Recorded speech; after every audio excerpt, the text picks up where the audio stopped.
Hi, and welcome to another edition of Office Hours, where I'm going to answer your questions about the college application process. Right now, we're kind of in the middle of application season, and so there are lots and lots of questions that I'm seeing about SAT scores, about admissions essays, about um, extracurriculars and activity lists, and all the sort of nuts and bolts that go into building an application. Before we get going on today's questions, though, I'm going to say again, as always, I'm answering these questions to the best of my ability based on the information provided to me.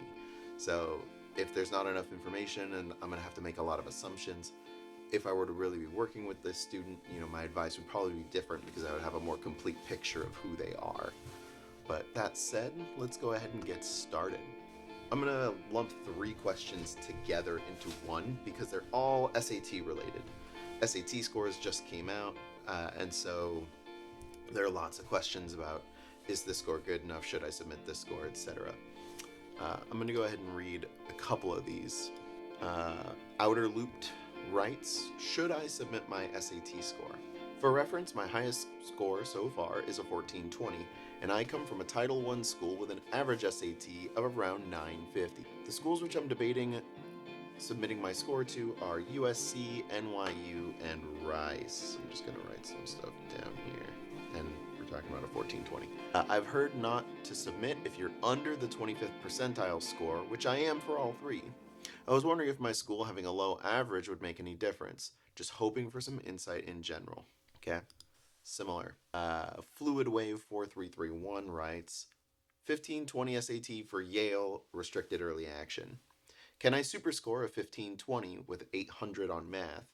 For Yale, will this be sufficient or do I need a higher score to reach the median, 1540?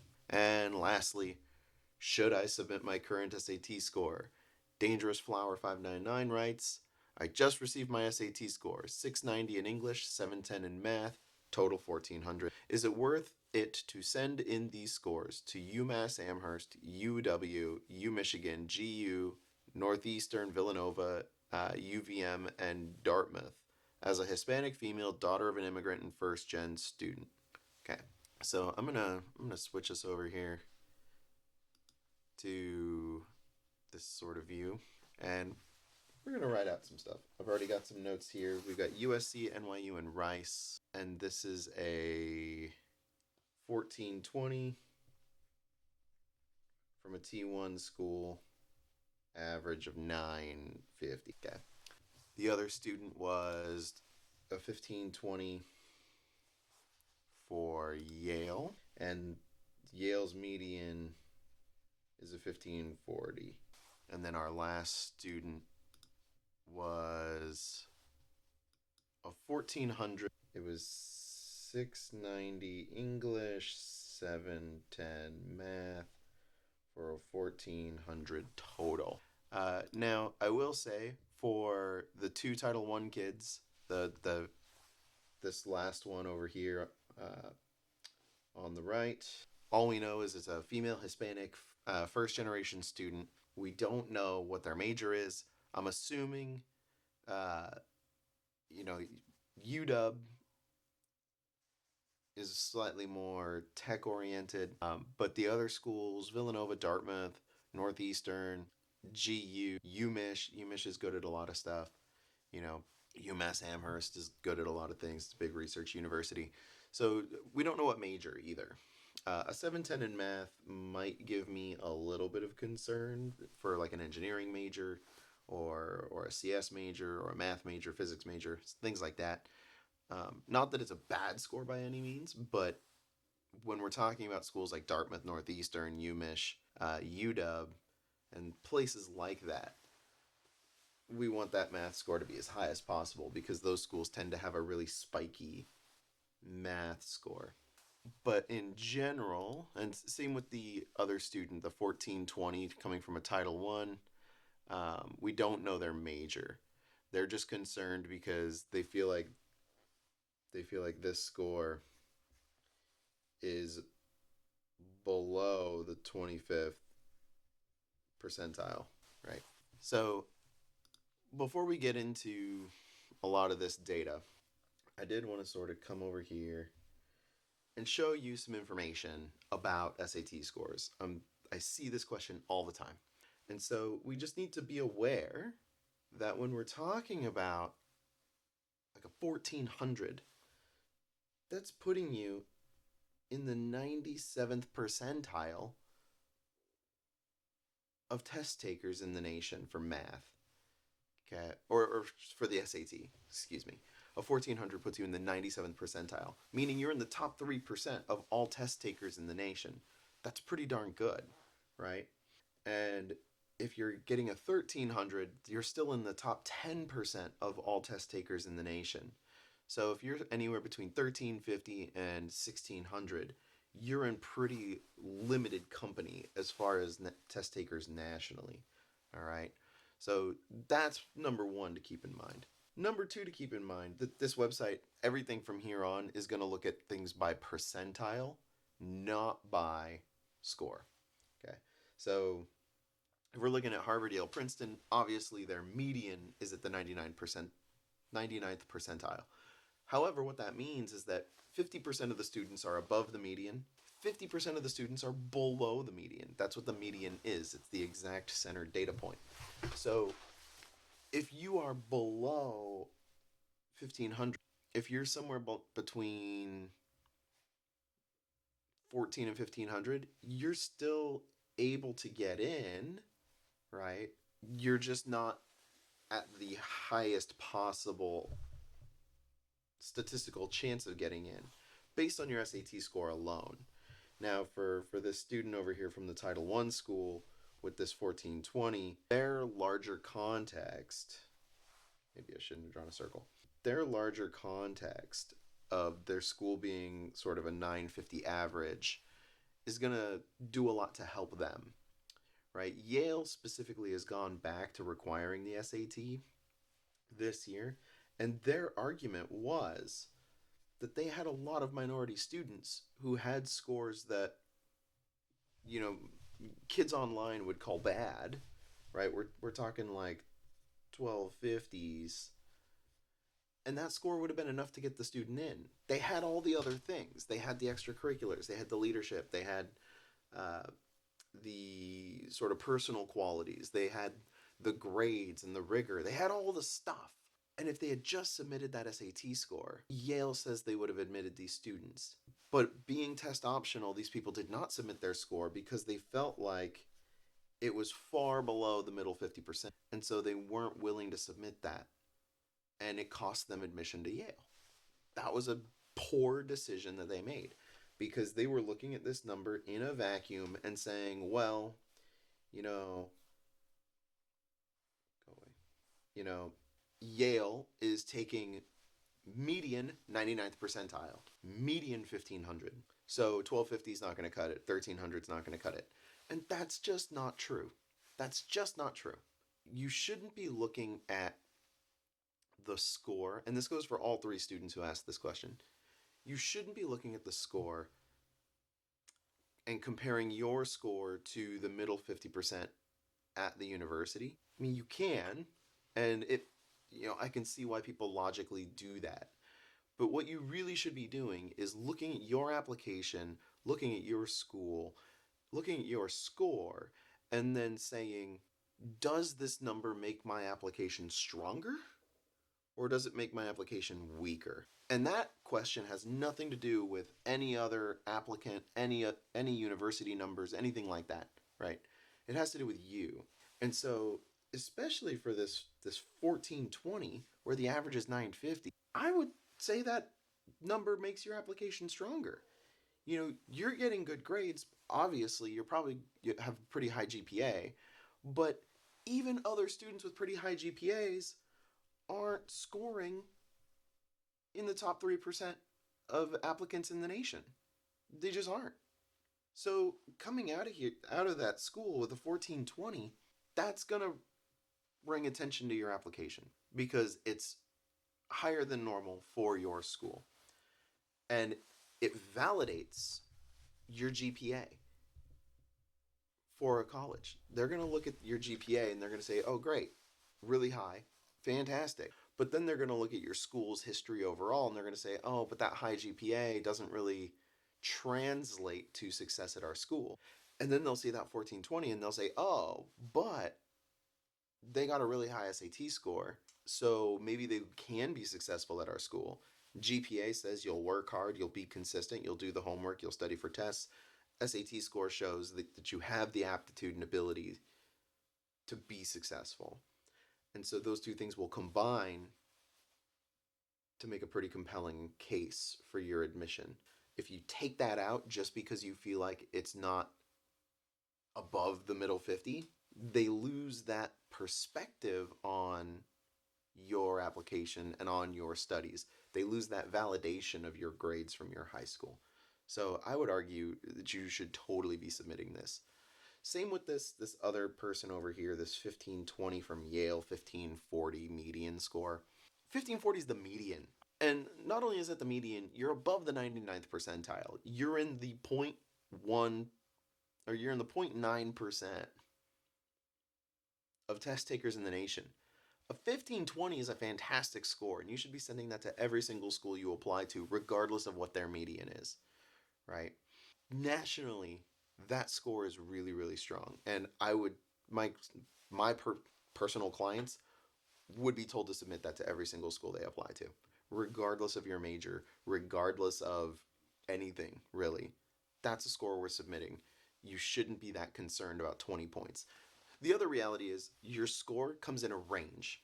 Okay, you get an actual score, but then if you look at the score report, there should be a colored bar on a line graph, and that shows your predicted range. So if you took the test, once a day for 5 days straight and did no prep in between, your score might fluctuate 20 points plus or minus along the number line. And so if you take it one day and you get a 1540, another day you get a 1520, another day you get a 1510, another day you get a 1530, that represents zero statistical change in your ability. So a 1540 is well within your statistical ability. So I wouldn't, you're thinking too hard. You're thinking too hard about it. Okay. And I'm tempted to say the same thing about this last student with this 690, 710 math, 1400. Again, I know I started off by saying, like, are you an engineering major? Are you a CS major? Are you a physics major, math major, etc.? And so while it's true, as a first generation Hispanic student, I would probably still submit this score because, again, a 1400 puts you in the 97th percentile nationally. And if I scroll down here, you'll see Vassar, Tulane, and UMich are taking a median 98th percentile. That means 50% of them, of admitted students, have a score below the 98th percentile. So they're in that 1400 range, right? UT Austin, Santa Clara University are taking like 95th percentile, which is around a 1350, right? So it's still pretty high. And if we come down here, we can kind of see, here's a bunch of schools that are in that 99th percentile median, which again means that 50% of students are below the median, right? If we come down here to 97th percentile, median score, right? Then we're still looking at Colgate, we're looking at Georgia Tech. The Hispanic student was a female, so we can talk about Scripps as well. We've got Chapel Hill, McAllister, UCLA, and of course the UCs are test blind now. This chart was made, I think, in 2020. We drop down to the 96th percentile, and we're still looking at Maryland College Park. We're looking at Trinity in Texas. We're looking at Lehigh. We're looking at Oberlin, right? And so even right below your median percentile score, these are still fantastic universities, right? Here we've got more UCs, we've got Austin, we've got School of Mines if you're looking for a more hands-on education, Santa Clara University, Binghamton, Minnesota, right? These are all still fantastic schools. And so, your score is high enough to land you in this 97th percentile area where you're the middle, you're the median score. 50% of kids would still have a score higher than you, but 50% would have a score lower than yours. If you drop down a percentage point, now you're above the median, and you're still looking at some fantastic universities, right? And so even up here, in the 98th percentile, 99th percentile, there's not a huge difference. The score might look like a big difference. 1420 versus 1520 might look like a huge difference. But we're talking about being in the top 1% versus being in the top 3%. You're still scoring fantastically high relative to everyone in the country. You're still in that sort of elite top test score getters, top test takers. Okay, so when I keep seeing these questions about, what should I do about these scores, 1400, 1520, 1420, your score is higher than you think it is, relatively speaking. You might live in a bubble academically where there are other test takers who get higher scores than you. And of course, that doesn't necessarily apply to this person who gave us that statistical data about their high school. But for the other two, you might live in a academic bubble where scores are inflated. And if kids aren't bragging about their score, it's because they didn't score in the 1500s. So there are probably plenty of kids who aren't bragging about their score. You just don't notice because they don't brag. And so you are in fine company if you score in the 1400s or above. Fine company. It's a fantastic score. Okay, and I wouldn't hesitate about submitting it because these are all the schools that you're looking at who are happy to take students anywhere near your score. And we could keep going further and further down the line and find more and more schools. But students need to panic a little less about their SAT score because the difference between a 1500 and a 1400 is not as big as it seems. And it's definitely not as big as the difference between a 1300 and a 1200, right? There's a 10% jump from a 12 to a 1300. But once you're at like 1380, you are in the top 5% of test takers in the nation. And those are the kinds of scores that we should be submitting just about everywhere we apply because it's not about the school's scores, it's about whether this makes you a stronger applicant or not. All right, that's those three. This student, Spider Hummus, writes, is there an alternative to USC for entering the entertainment industry? The goal is to work in the entertainment industry in LA. I want to do a career path like start in the mailroom, become an assistant, get into development or management, become a producer, and then some kind of executive. It's a pretty well defined career path. You don't need to go to college to start in the mailroom, though, I don't believe. However, I plan on going to community college the first 2 years at Santa Monica, then hopefully transfer to USC for business ideally or communications/public relations if not business. In case I'm rejected or can't afford USC, it's the most expensive college in the US, so there's a good chance of that. I need an alternative, but I'm struggling to find it, and therefore choosing the correct program at SMC for Santa Monica. UCLA seems like the only alternative option, but they don't have any business undergrad or any entertainment industry related majors that are TAP. I think that's transfer. Communication, PR, and film are all non transfer admissible, so acceptance is greater than 20% and TAPS is greater than 80%. And besides UCLA, I don't even know what other school to consider for a relevant degree with internship and networking opportunities. Any advice on picking an entertainment industry related program at a community college so I can later transfer to USC, but also have an alternative in case of rejection? Or any other advice to ensure the above career path? So, of course, USC has a fantastic business program.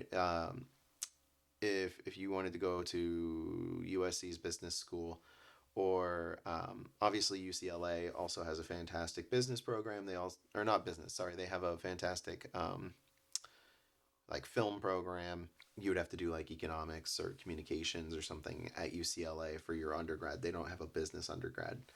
However, there are plenty of other universities that you are completely overlooking that have connections to the entertainment industry in the Los Angeles area. I do recommend staying in the Los Angeles area just because you're going to have those connections and you're going to have those internship opportunities at the schools in the region.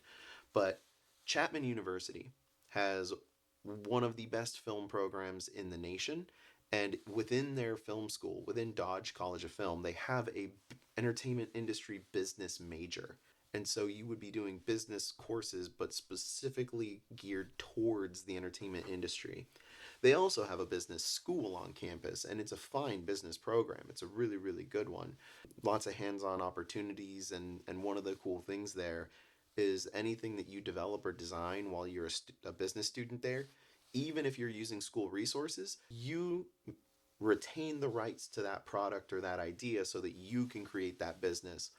The college is not going to demand any share of the product or profits just because you use their facilities and their tools to design something. So they have a really great business program. They have a really great film business specific major within their film school. That said, their film school has an average admit rate of 8% for production and editing and that sort of stuff. So it's a really competitive program to get into. But that's definitely one that wasn't mentioned. Another great school to look at is Occidental. They have a great film program. They don't have a business major, but they do have communications, they do have economics, and a lot of their economics majors at Occidental. I was just talking to a rep from Oxy last week. A lot of their econ majors go on to get MBAs, or they go on to work in business in the executive level, in companies across the US and the world. So I would look at Occidental because they have a strong film program and they're in the LA area. I would look at Chapman because they're the same. University of Redlands is another private school with a decent admit rate that you might consider. They're a little bit more, you know, east of LA. They're a little far afield. The town of Redlands is on the very, very eastern edge of civilization down there in SoCal. You're talking about being out more towards Bear Valley, but they have a really good business program. They have connections to the film industry, and they did just buy a film school that's in Burbank, California, that they are going to merge with and create a film program for the University of Redlands. And I know that you don't want to do film production, but with the film school coming online at Redlands, there's probably going to be more opportunities to do film related business, um, get film related business experiences through the university over at Redlands. So that's another one that I would look at. In general, I would also just look at any of the other liberal arts colleges that are in the Southern California area, the north of San Diego. You could look at Loyola Marymount. That's another great private school that's got a good film program. You can look at some of the CSUs that are down there. I know CSU LA has a good film school. Northridge has a good film school, but you would want to look into their business and communications majors and see what those are like. If your goal is to transfer and if affordability is a question, the CSUs are definitely schools to look at. But um, I think you would be interested in, I think Oxy, Chapman, and Redlands might offer you some interesting opportunities that are worth exploring that did not make your list. Granted, your list is two schools. So that's what I would say about that. But definitely, if I were working with this student, we would have a longer conversation about different opportunities at different schools. But that's just me riffing off the top of my head about film in Southern California or in the entertainment industry. Last question I'm going to tackle is a quick one. When should you make a common application account? Pretty Elk 2659 writes, when should you make a common app account? Is junior year a good time to make it?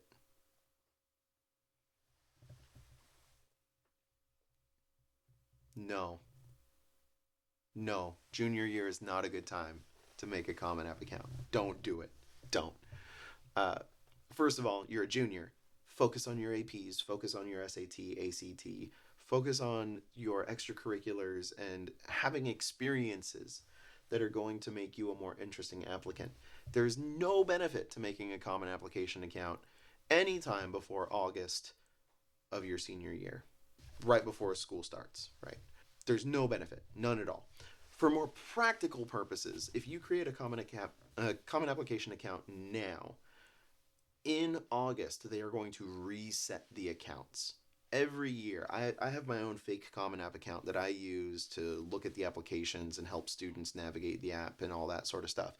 And every year, I get an email from college or from the Common App saying, "Hey, we're migrating the accounts over. We're resetting the system.